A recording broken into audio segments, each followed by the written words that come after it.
La cultura, no, la identidad no es por el color de piel, es por la cultura. Esos son intelectuales negros, tío. ¿Sabes? Es que ¿tú te imaginas a un intelectual vasco, catalán o madrileño diciendo: el nacionalismo vasco no es por mi color de piel, es por mi cultura? ¿Sabes? La gente le diría: ¿pero qué tienes el hecho positivo? ¿Sabes? O Artur Mas diciendo: el derecho a decidir no es por mi color de piel, es que tengo una cultura que Barça, Messi. Entonces, este nivel de absurdo de la élite negra intelectual se ve en ese tipo de mensajes, y a los blancos les gusta porque les hace ver que se sienten seguros. Dice: para que el amo no me azote, tengo que decir alguna tontería que parezca aquí. O sea, yo qué sé. Entonces yo le contesté, le dije: el Real Madrid no lleva una camiseta blanca, lleva una camiseta que es casi menos negra. Más absurdo todavía que ella.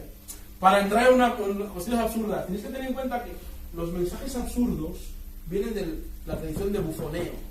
El negro de la casa es un bufón. No importa que tenga cultura, que tenga carrera, que sea cura, que sea imán, es bufón. Y habla para el amo. Por eso hablamos aquí en el texto que ha leído Kelly, decía consumo. Amaestrado para el consumo. Ella está hablando a un público blanco al cual ella quiere que consuman su producto y que no la azoten. ¿Vale?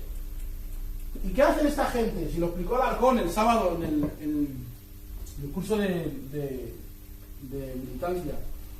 ¿Ellos qué hacen? Ellos deconstruyen todo lo que decimos aquí.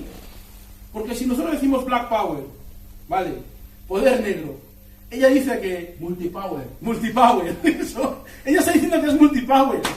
Ella está diciendo que nuestra lucha como negros no tiene sentido. Lo que tenemos que hacer es luchar por todo el mundo y así encontraremos algún tipo de justicia. Pero lo dice con una forma muy... la raza, tal. Y ese tipo de mensajes lo vais a encontrar en cualquier facultad que vayáis, en cualquier revista, en cualquier radio, en cualquier televisión. Siempre que sacan un negro, siempre habla así. ¿Vale? Y no siempre los blancos le exigen al negro que hable así. Eso es muy importante. No siempre. Eso es muy importante. Porque yo he ido al programa de Pablo Iglesias de televisión, de Hispan TV, y nunca me han exigido que haga el tío Tom. Nunca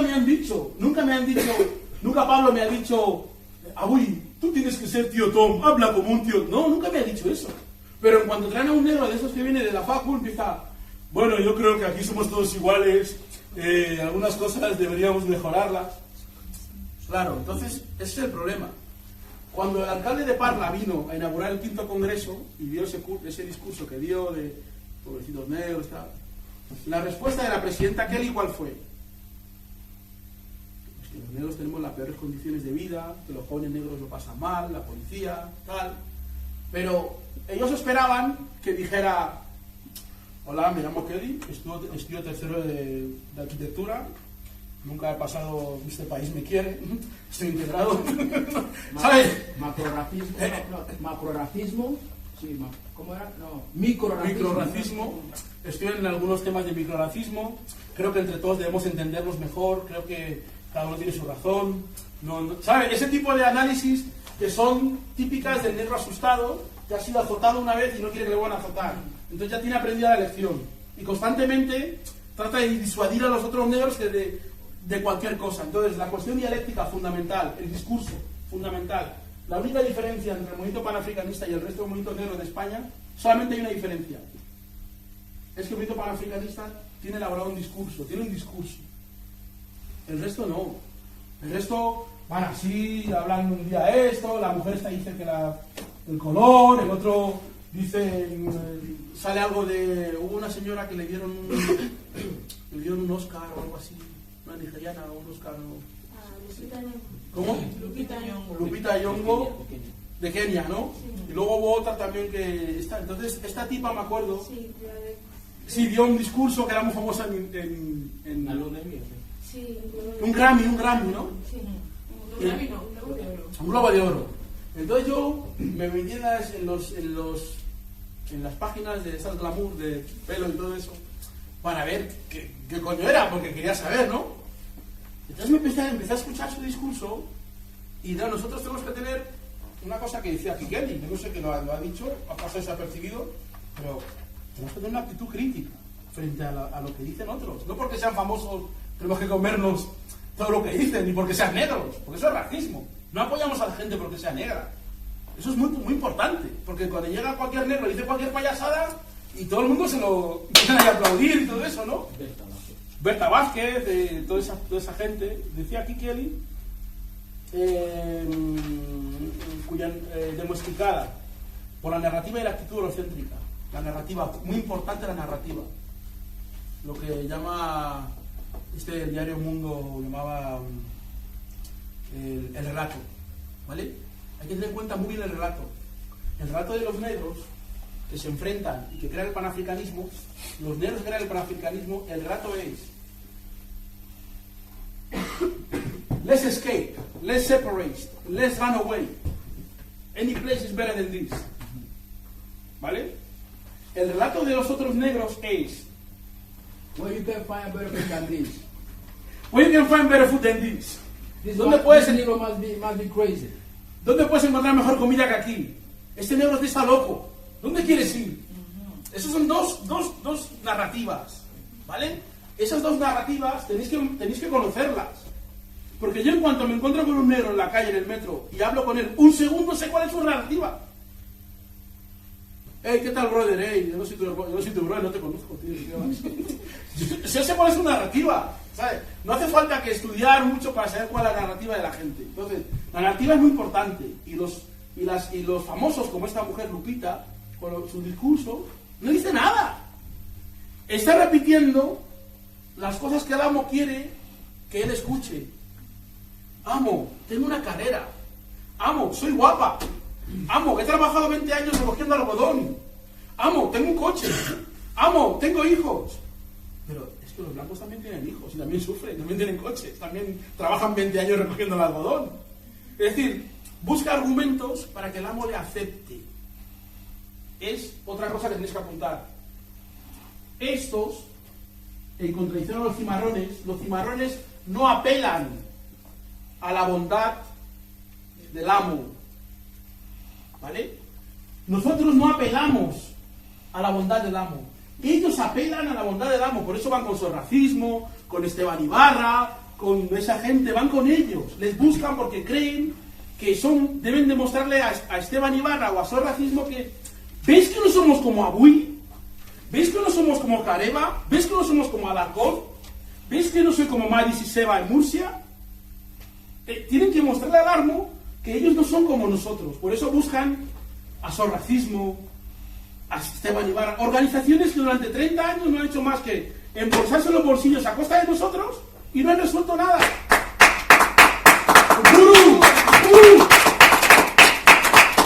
No han resuelto nada. Y seguimos en la misma actitud, los negros detrás de ellos. Hola, ¿sabes? Es que estoy con solo racismo haciendo una manifestación, tío. Joder, eso ha sido muy importante, tío. Entonces le digo, pero hermano, ¿por qué? Porque la historicidad no la conocen. ¿Vale? La idea de inventar la rueda. Soy el primero. I'm the only negro in this place. Malcolm X. Soy el primer negro aquí. Y aquí está Josías.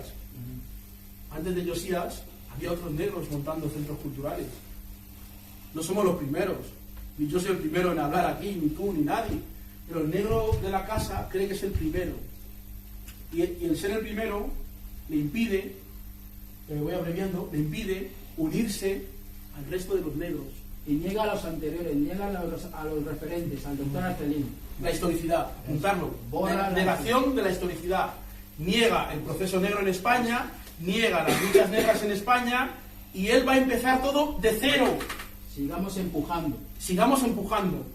Cuando veis, él dice, no, hubo una asamblea que se hizo aquí en Cúpula, que está en el internet, tenéis que verla, donde todos los actores empiezan diciendo que la asamblea es para iniciar algo nuevo y empezar de cero. Y se apelan todos a la unidad.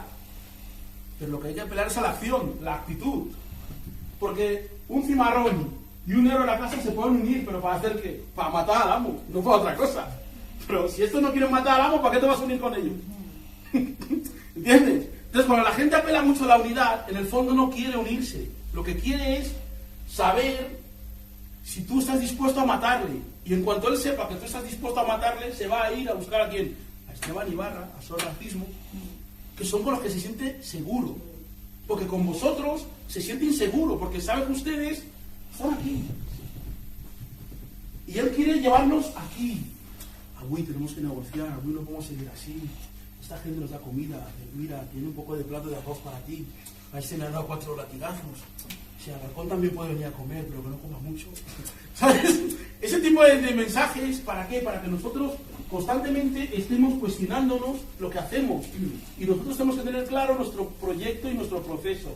Es un proceso político, histórico y social, no es un proceso de alguien que hace boom y surge algo, ¿sabes? No, es gente, y aquí, lo que decía Alfonso Arcelín, en España, La Foja, La Foja, Rasbabi, Hermana Rufi, Careva, Alarcón, Marcelo González, ¿quién más? José Méndez, el Tigre Méndez, Baldur Mumba. Es una historia, no es un tipo que llega y dice: ¡hey, tengo una licenciatura, vamos a hacer una organización, tío, venga, tal, eso se acabó! Y a los 2 días se va. Un aplauso para esa hermana. Es un proceso continuo. Vale, ya como mi tiempo se ha acabado, creo que he consumido las 2 horas, ¿no? No, 1 hora. Para pasar al segundo bloque. Vale, ya terminamos este bloque diciendo palabras: continuidad, es importante, lo ha dicho ella. Y ¿quiénes somos? Saber quiénes somos, ¿vale? Cuando tú juegas al fútbol o al baloncesto, yo jugaba al fútbol, jugaba en entero centro, y el entrenador me decía: ¿tú qué papel juegas en el campo? Soy goleador, no estoy ahí viendo a los demás. No, tú tienes que estar tienes que saber quién eres, no estar ahí y qué papel juegas, porque muchos negros están en organizaciones pero no cumplen ningún papel, están chateando en Facebook: hola, ¿sabes que ayer me encontré con Jessica? Joder, que ella más guapa, ¿no? ¿Sabes? No juegan un papel. Bueno, esta ha sido la primera parte de lo que son los pioneros, que fue, para concluir un poco, Carlos Marx convocó un encuentro en 1868 en Londres, de los trabajadores, la primera internacional. 3 negros fueron a esa reunión: Edward Blyden, Henry Sylvester Williams y otro que se llama, lo tengo por aquí, y Atil Rogers. Estos 3 negros eran del Caribe, Martinica, esas islas. Y cuando fueron a esa reunión, Carlos Marx estaba hablando del manifiesto comunista a los trabajadores explotados del mundo. Y en esa época, ¿quién eran los trabajadores más explotados del mundo? ¿Quién? Los negros, claro.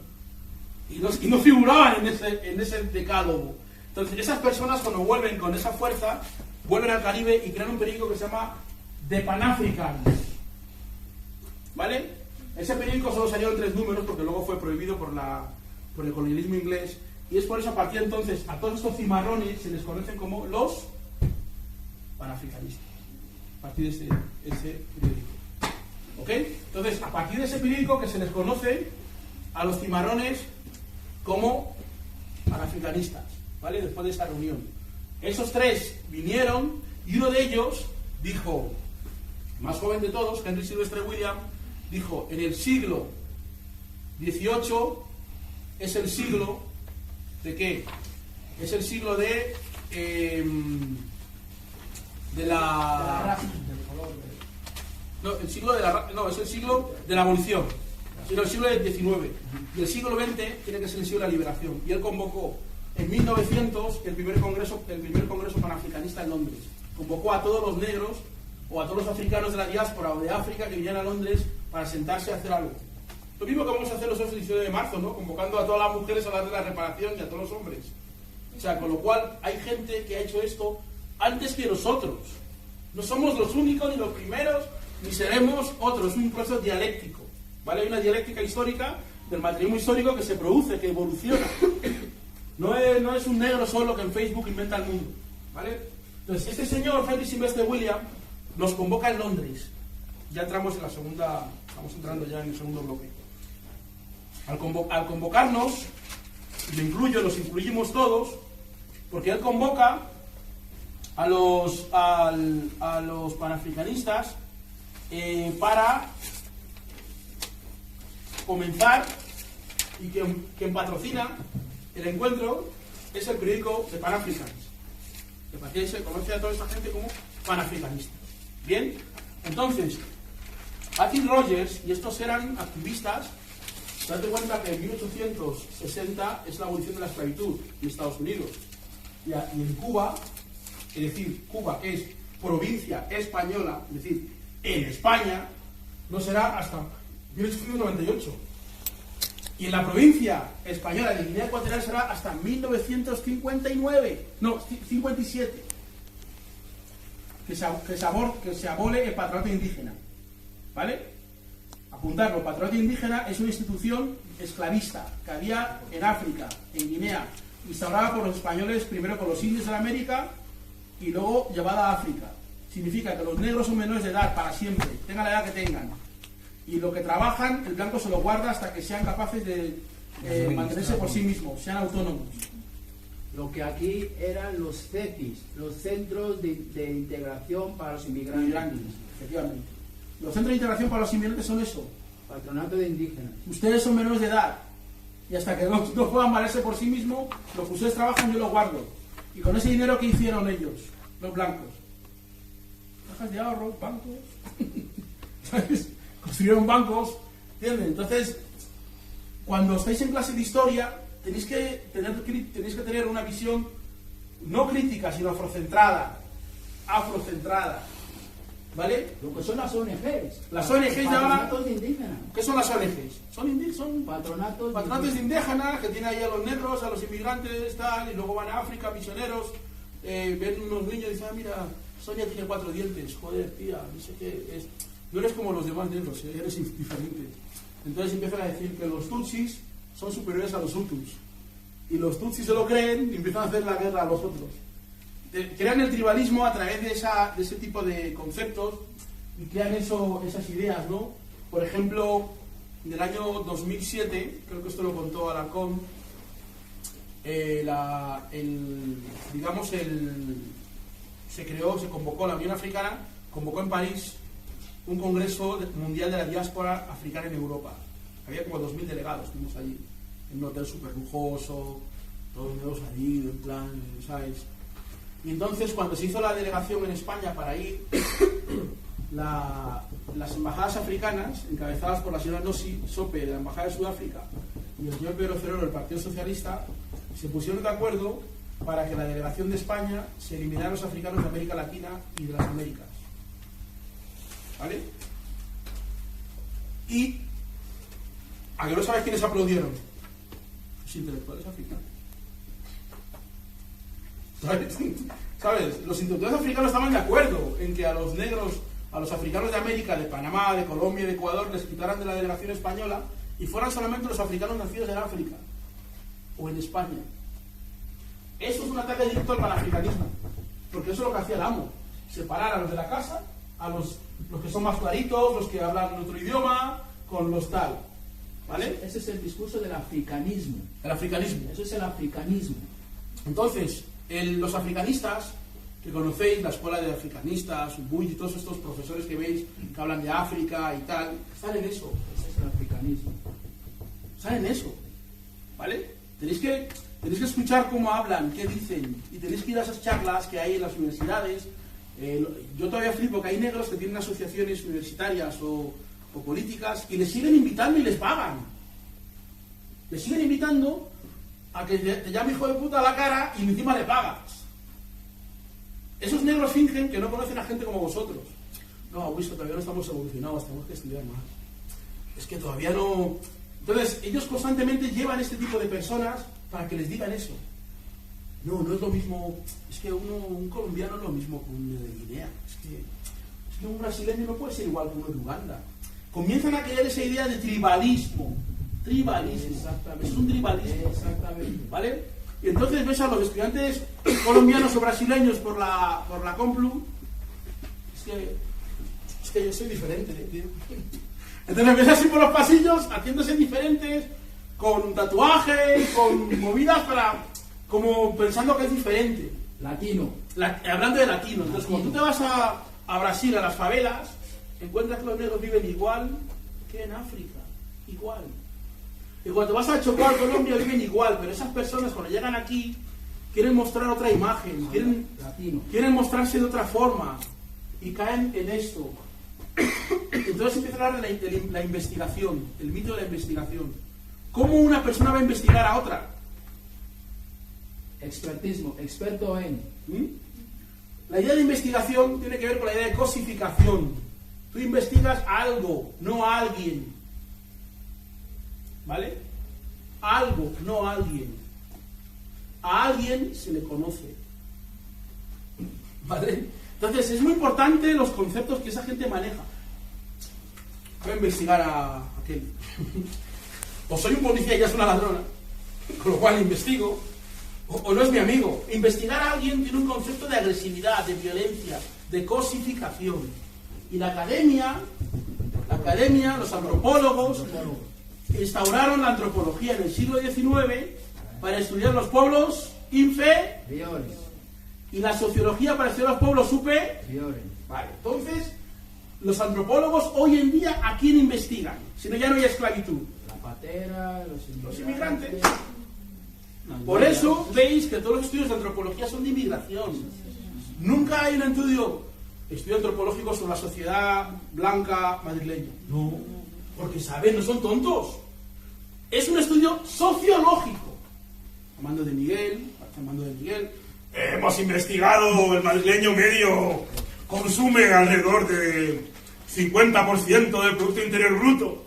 Y cuando tiene que hablar de la antropología de los inmigrantes cambia el tono. Carlos Jiménez. Estas criaturas han accedido a nuestro país a través de la platera. Realmente el Estado debería poner un mecanismo. Cambia el discurso. Totalmente. El tono, el discurso. La música cambia. El DJ está poniendo... Cambia el disco, pone otro disco. ¿Vale? Porque se refiere a seres superiores y seres inferiores. Y tenemos que tenerlo en cuenta.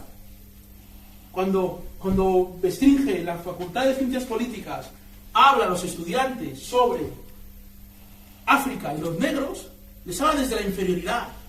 Desde la inferioridad. ¿Vale? No les habla como si los negros fueran algo igual a él. De hecho, él tiene una tesis doctoral, que podéis leer, nacional-bolchevismo. Es la idea del nazismo. Es la idea de Arán. La cuarta parte que os he explicado del socialismo, ¿no? Os he explicado Bernstein, Bakunin, Marx y Arán. Nacionalsocialismo. Él militó en el fascismo aquí en España.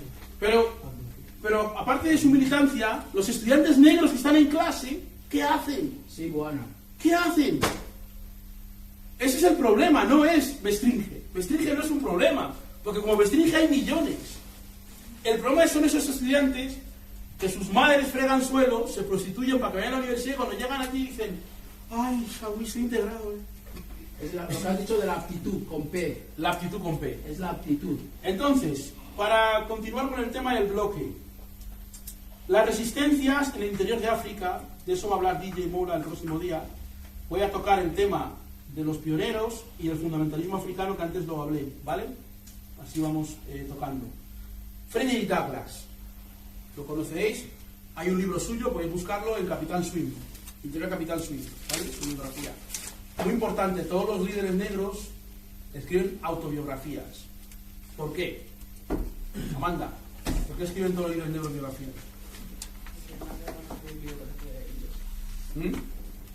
Porque ellos escriben su autobiografía. Sí, ¿por qué todos los líderes negros escriben biografías? Ellos mismos de ellos, porque nadie va a escribir su biografía. A ver, digo, líderes negros del campo escriben biografías. Líderes negros de la casa escriben investigaciones sobre lingüística, analítica, glim glim, blum blum, chaca chaca, glan glan, plum plum pum. Cosas profundas, ¿vale? Este Baldu pues puede grabar. No hay de sobra. Vale. Los líderes negros, los líderes y los intelectuales, la tesis doctoral que hacen los líderes negros intelectuales, ¿de qué son? De lingüística, de teología. Ir a internet y buscar. Los mejores tesis sobre lingüística y filología son de negros. ¿Y acaso los negros no podemos hacer tesis sobre lingüística afrocentradas? Por Simplemente supuesto. tenemos que escribir biografías. Por supuesto, no, pero voy a explicar por qué. No he dicho que tengan que ser así. Explico por qué. No digo que tengan que ser así. Totalmente de acuerdo contigo. Eso es lingüística. Cuando el Congo accedió a la independencia con Patrice Lumumba, había 6 personas con carrera. ¿Y sabes cuál era la carrera que tenían todos? Teología y lingüística. ¿Por qué? La política y todo lo que dice Jason era de los blancos, belgas. Y cuando se van los blancos, los que mandan son tipos que creen que el mundo funciona en torno a Dios y a la teología. ¿Cómo esa gente va a dirigir un país donde hay una diversidad étnica, religiosa y tal? No sé si me entendéis el argumento, ¿no? Es decir, gente que ha ido a Bruselas a una escuela de teología cristiana, ¿vale? Se encuentra con tipos que son vudú. Para esto es satanismo. Que es lo que hacen todas las iglesias protestantes, dicen que todo lo negro es satánico, ¿no? Entonces, ¿cómo estas personas dirigiendo un país donde hay 200 etnias, tribus, vudú y tal, pueden dirigir un país? ¿Qué hacen? ¡Se los cargan! Que es lo que hicieron con Patrice Lumumba y con todos los demás, los mataron a todos. O sea, lo que tú estudias es parte de ti. Sobre lo que tú escribes es parte de ti.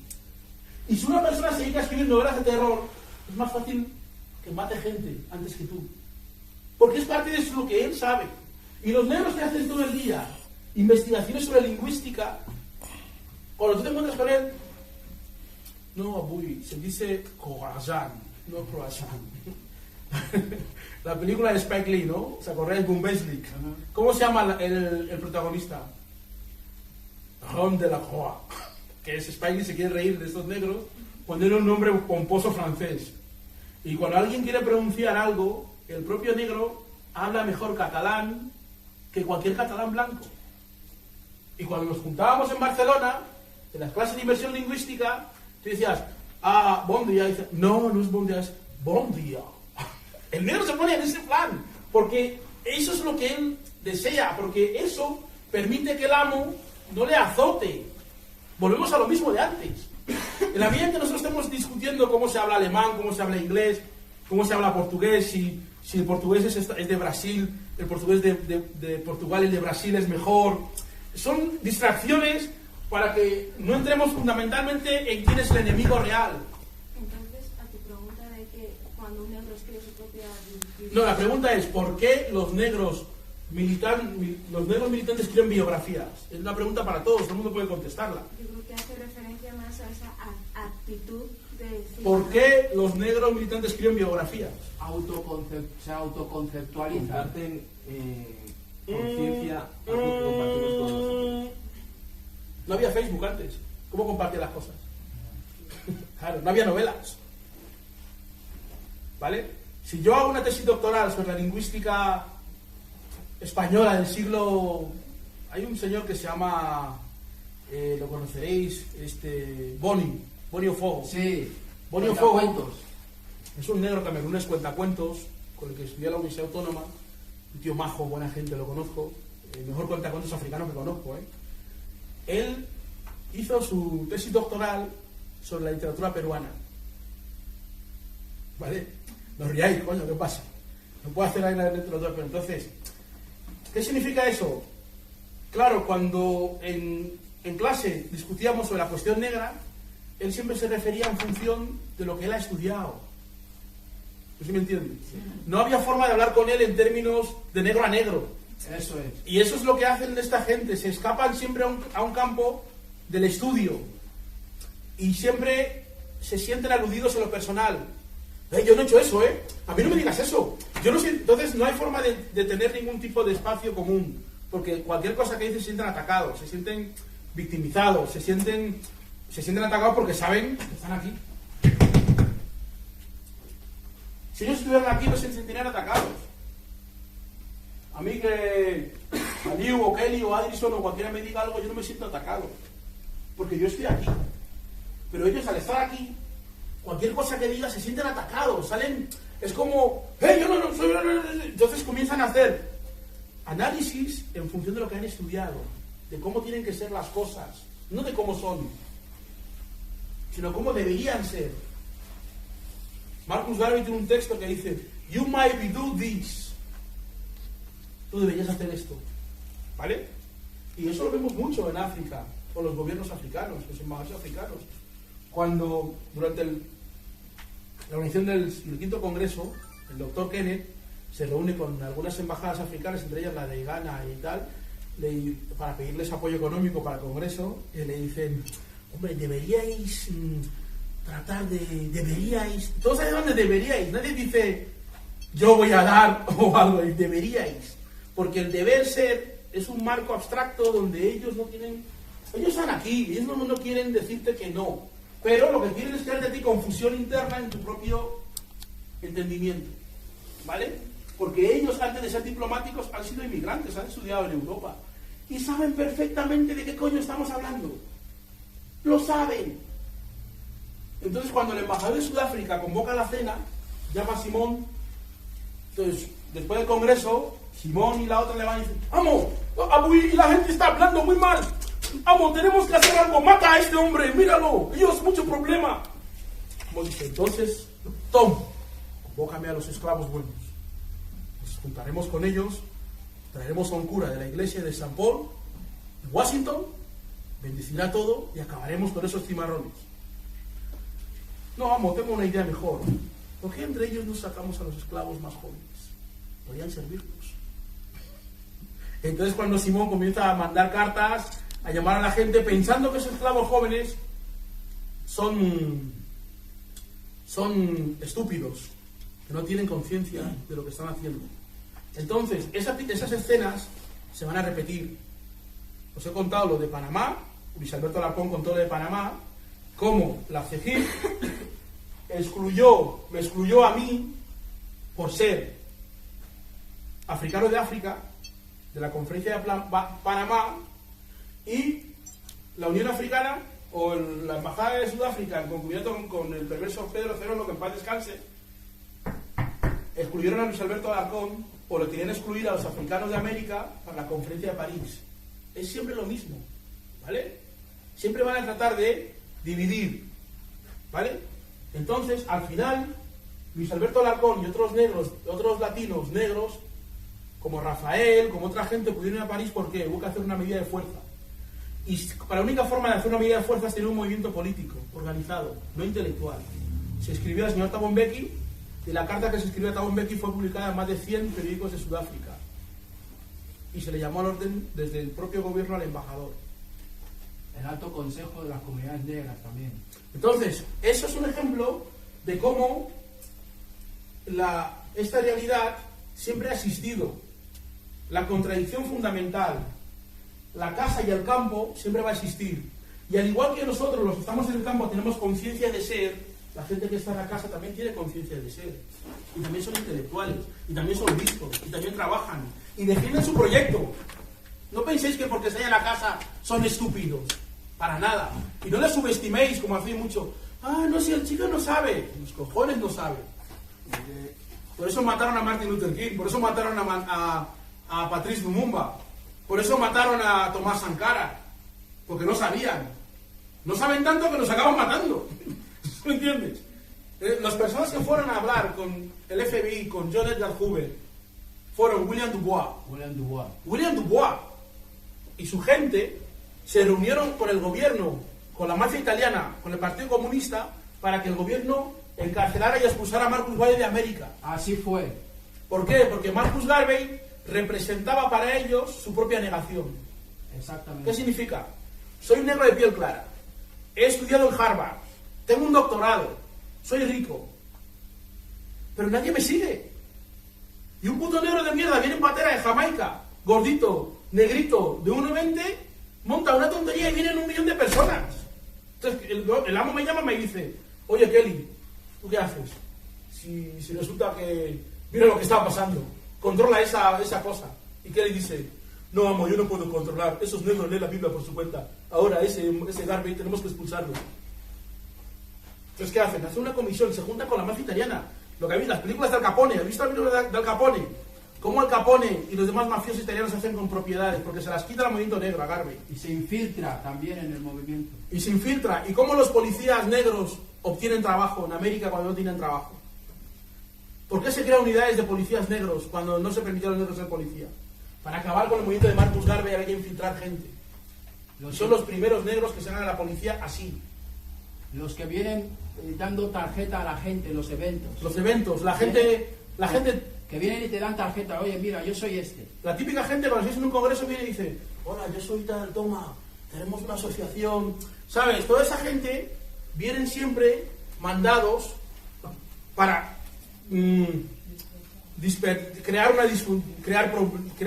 y fomentar la discusión. Por ejemplo, si en el debate que tenemos aquí hay uno de ellos, cuando va a hacer su noticia en Facebook, dice, destacar que durante el curso Malcolm X, que él insultó a Jessica fuertemente. Eso es lo que destaca. ¿Sabéis? Destaca esa supuesta confrontación, es lo que les interesa destacar del movimiento negro. Por eso veis que el compañero Jazz, esa gente siempre están haciendo catarsis. Tal persona me insultó. Siempre están en una actitud como si hubiese algo, una vendetta que saltar, ¿no? Y esa actitud está bien estudiada en Marcus Garvey, tiene un capítulo, ¿sabes? El capítulo 4, tienes que leerlo. Él estudia muy bien a esta actitud de estos negros que constantemente van a los eventos de los negros para decir, tenemos que unirnos, estamos divididos. Pero, ¿por qué? Si no, tenemos que unirnos, tal persona me ha hecho tal. Y eso es una cosa que tenéis que conocer. Y luego están los otros negros que, conociendo la historia negra, teniendo un conocimiento, no tienen la conciencia suficiente para desarrollarla. Entonces siempre van a los sitios, pero desde el punto de vista de la intangibilidad. Tienes que apuntar esa palabra, intangibilidad, ¿vale? Ellos llegan a los sitios, y si yo voy a una discoteca de negros, o voy aquí a Cúpula, y resulta que el otro día que vine aquí había ser parte de la comunidad negra, pero no someterte nunca a las reglas de esa comunidad. Eso lo hacen la clase de los artistas, hacen eso, es decir, ser parte del proceso negro. Los raperos. Los raperos, toda esa gente hacen eso, los estudiantes hacen eso. Ellos son negros en cuanto que tienen que conseguir algo, pero normalmente juegan el papel que Amanda, ¿cómo le llamas tú? Negro, ¿cómo es eso? Afrofashion no hay otra palabra que dijiste. Afroconveniente. Afroconveniente. Un aplauso para Baldu. Entonces, esa afroconveniencia, cuando tienen que buscar un curro, dicen, yo soy negro, pero después cuando ya tienen, cuando ya el movimiento negro empieza a actuar, ellos rápidamente muestran sus diferencias con el movimiento negro y dicen, soy ser humano. Vale, entonces, esos discursos, analizarlos porque son marcos discursivos. Un libro para eso, os lo voy a recomendar muy bien para el tema de formadas el otro día. No, estaba hablando con ellos porque justo lo que estamos hablando ahora. Entonces, las categorías son importantes. Los negros cultos piensan que por ser cultos pueden saltarse las categorías comunitarias, ¿vale? Entonces siempre vienen con una actitud civilina. ¿Sabéis lo que es una actitud civilina? No. Por ejemplo, así.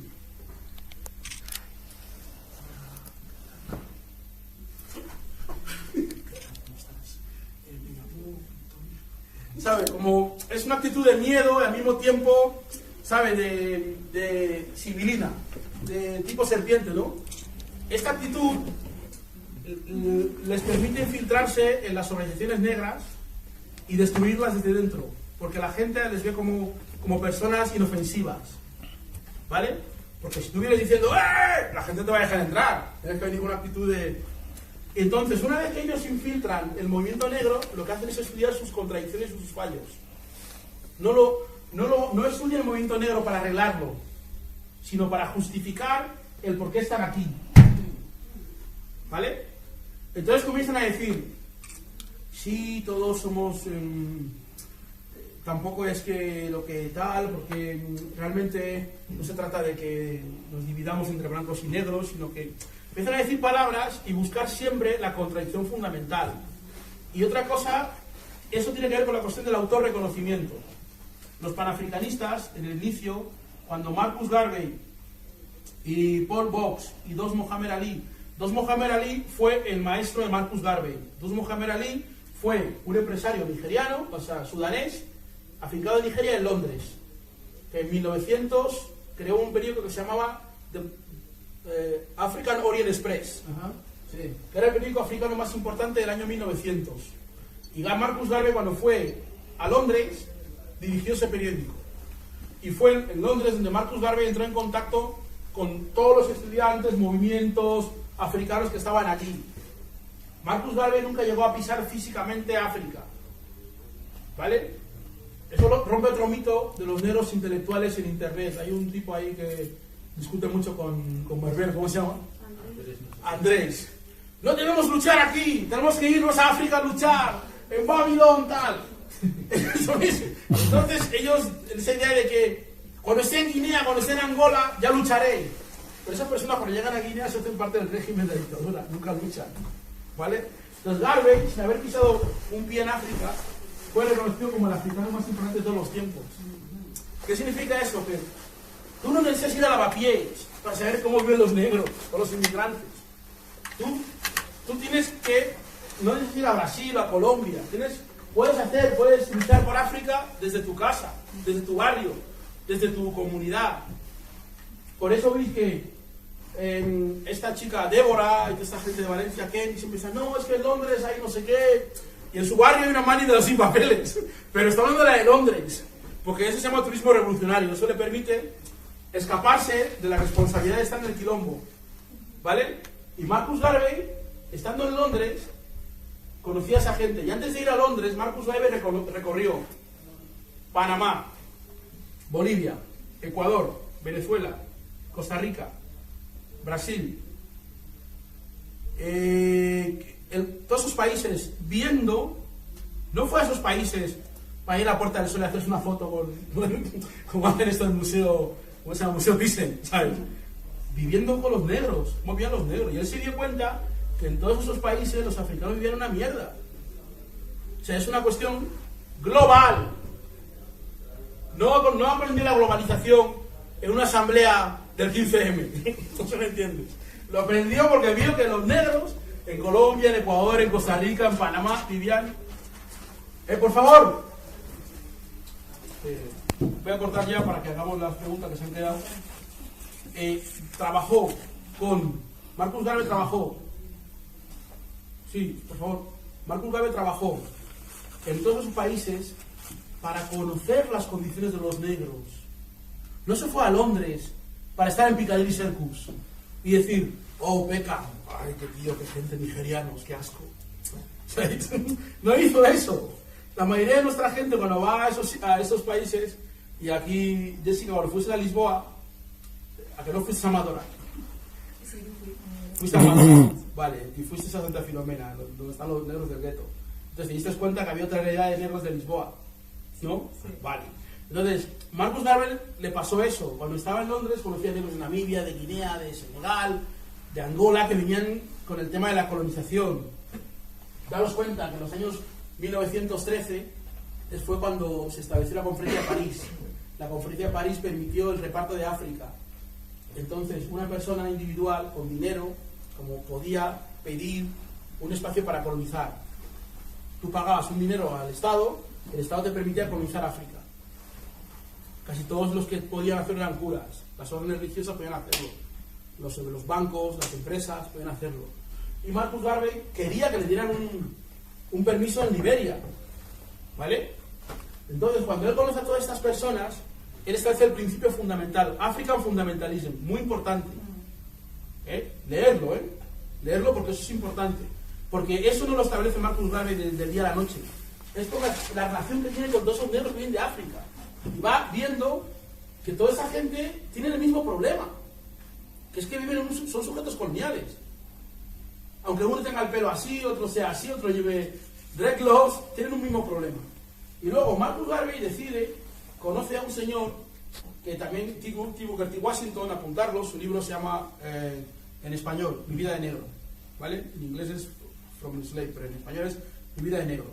Y Booker T. Washington ha hecho una cosa en América, en Estados Unidos, que es un negro que era esclavo, compró su libertad y fundó una universidad. Y este negro, tiene algo que hace lo mismo que hacen todas las iglesias protestantes. ¿Qué hacen las iglesias negras? Cuando tú vas el domingo a la iglesia y cantan, ¿dónde está Hannah? Bueno, y cantan, ¿qué hacen las iglesias? Testimony time. ¿Qué es testimony time? Hay que dar dinero. Tú subes al altar, das tu testimonio. ¡Ah, el Señor me ha bendecido! Y luego sacas tus 50 pavos y lo pones. Porque eso mantiene la iglesia. Eso se llama, Marcus Garvey llama self-reference, autosuficiencia. Hanna, ¿estás bien ahí? ¿Quieres venir aquí? Vale, eso significa autosuficiencia. Al pagar en la iglesia, tú mantienes esa estructura eclesial, ese movimiento. ¿Vale? Entonces, Marcus Garvey se da cuenta que las iglesias negras son las únicas instituciones en la comunidad negra que sobreviven a pesar del tiempo. ¿Y sobreviven por qué? Porque el testimony time. Porque los negros pagan y es mi iglesia, porque yo pago. No voy a la asociación de jóvenes comunistas y me dejan reunirme ahí donde no pago nada y no puedo, y si digo algo me llaman racista negro a la inversa. ¿Sabes? Es su iglesia. Pagan. Cuando tú vas a Parla, a las iglesias que hay por aquí los domingos, la gente paga el testimony time. Y esas iglesias no necesitan del gobierno para sostenerse. Las iglesias negras no tienen ningún acuerdo con el gobierno de España. Se sostienen solas. ¿Qué significa eso? Que el movimiento negro, eso fue lo que a Marcus Garvey le dio la idea de que si esas iglesias hacen eso con la gente y no le resuelven nada, si encima le resolvieran algo, pues sería la hostia. ¿Vale? Entonces, ¿qué hace Marcus Garvey? Pone en marcha una organización. Antes de poner en marcha una organización, ¿por qué? Porque había un debate. Dus Muhammad Ali le dijo: "There is not revolutionary without organization". Y eso es una cosa que muchos negros hacen. Son revolucionarios sin organización. Son cristianos sin iglesia. ¿Me entienden? No hay creyente que no tenga iglesia. Porque entonces no es creyente. Es un negro hippie guay, con rasta, fumando, guay, de buen rollo, y ya. Entonces, cuando Marcus Garvey crea la UNIA, es para eso. Y cuando los irlandeses se burlan de él en Londres, él va a una reunión de IRA y le dicen: "Tú, Garvey, que tanto hablas de los negros, ¿cuál es vuestra bandera? ¿Cuál es vuestro himno? ¿Cuál es vuestra patria? ¿Quién es vuestro rey? Si no tenéis nada". Entonces Garvey vuelve y dice: "Joder, si no existe, hay que crearlo". Y crea la bandera Red, Black and Green. La crea Garvey. Crea una organización, UNIA, Universal Negro Improvement Association, Asociación Universal para el mejoramiento de la gente negra. Y una segunda organización, African Community League. ¿Vale? Esta African Community League es actualmente la Unión Africana. ¿Vale?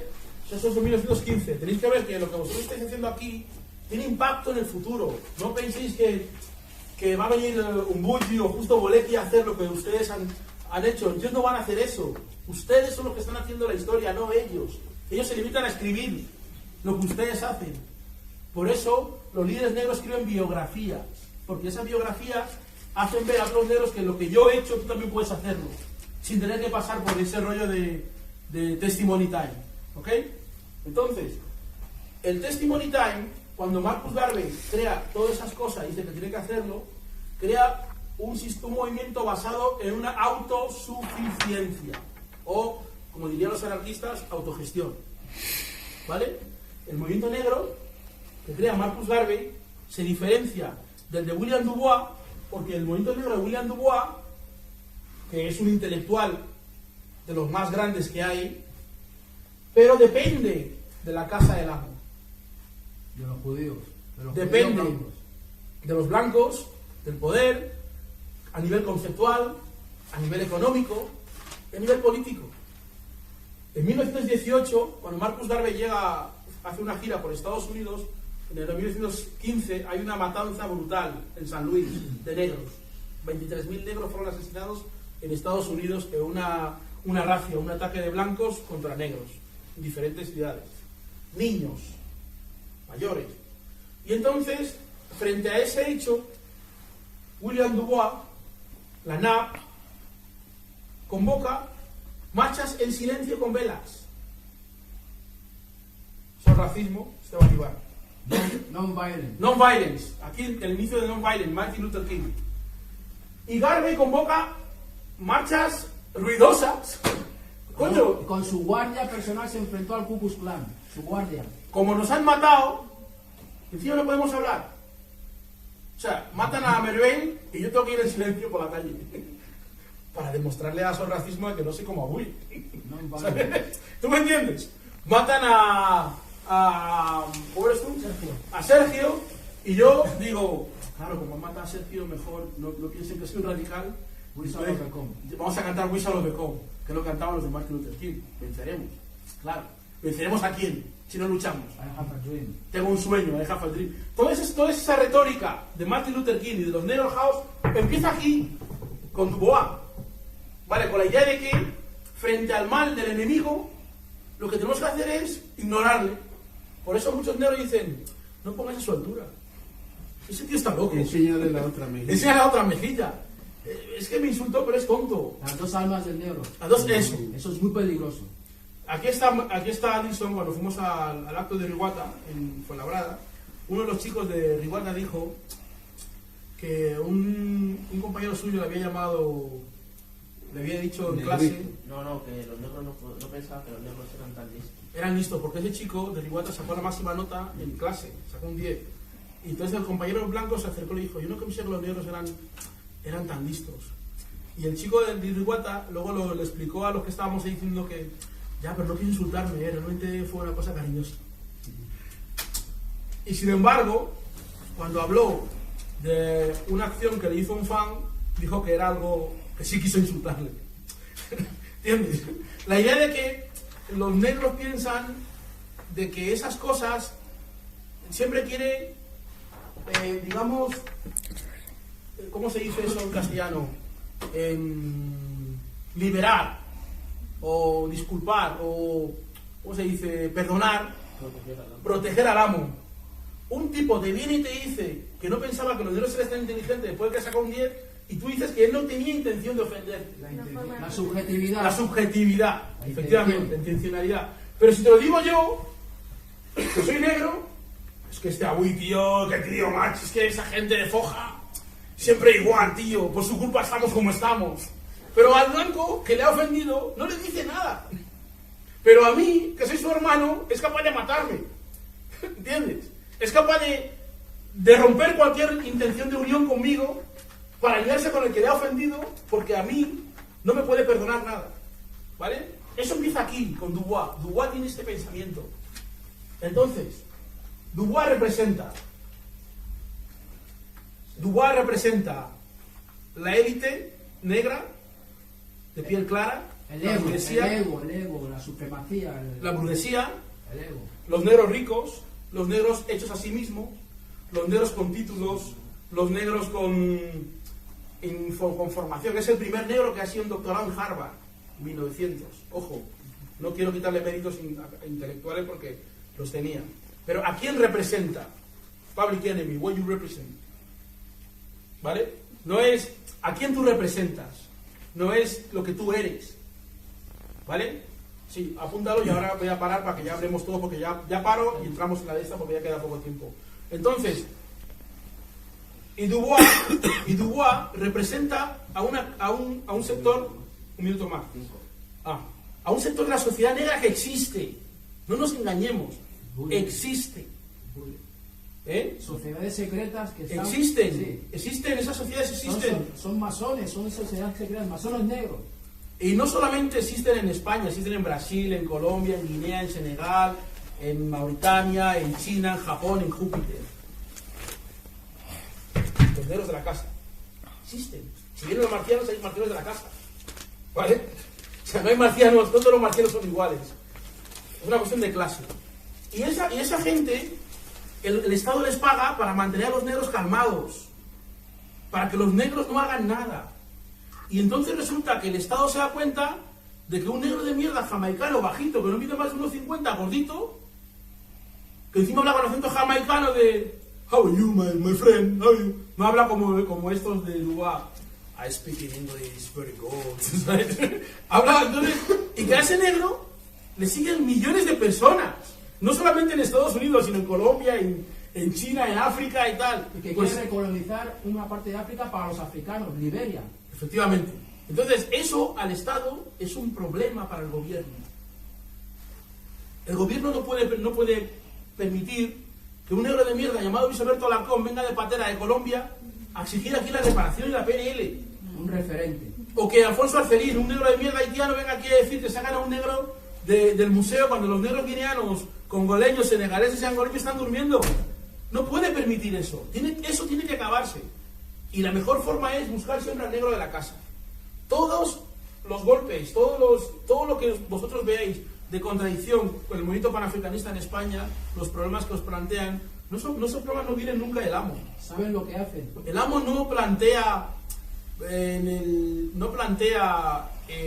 la contradicción. Tras el segundo congreso panafricanista en Lavapiés, que estuviste tú en la UNED, el entonces director de inmigración, Carlos Clemente, reúne un par de negros Tom, entre ellos Cayamba, el otro con ella Cuba, y Romeo.